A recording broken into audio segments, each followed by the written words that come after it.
Mike from Vanagon Gear here, sitting in my driveway playing a little guitar today because it's a nice day outside. But a lot of you bring guitars when you're on the road, and these are delicate instruments. You don't want to get them banged up, so most of you hopefully are keeping them in cases. I do prefer to keep mine in a case. This is a travel guitar, so it is a little smaller. So when I'm not playing it, I'll usually stick it up top in the upper bunk because we sleep downstairs. But I keep it in a little travel case, and I developed a system, which I've seen in other vans, for keeping it up and out of the way, and it pretty much stays here full time.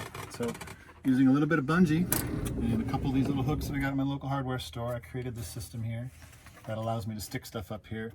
It'll hold a lot, pillows, books, whatever. I usually use it for my guitar. Super solid, it's out of the way, doesn't restrict the passenger.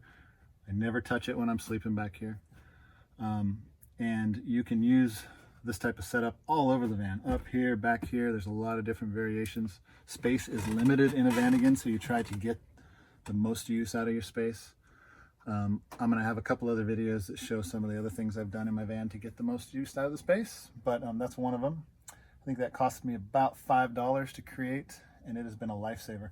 Also, you notice I put these insulation blankets in the windows, and I keep these in year-round, at least on the back 2/4 windows.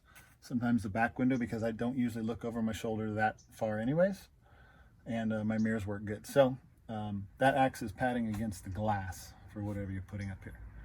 On my last video, you saw these guys, but in case you didn't, this is just a book lamp that I glued neodymium magnets on the back.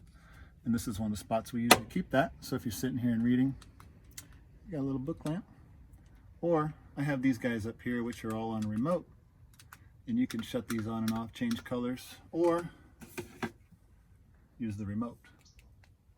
So anyways, that's enough for today. If you got questions, feel free to hit me up, westymike916@gmail, or subscribe to my channel, and I'll be adding more fun stuff over time. Have a great week.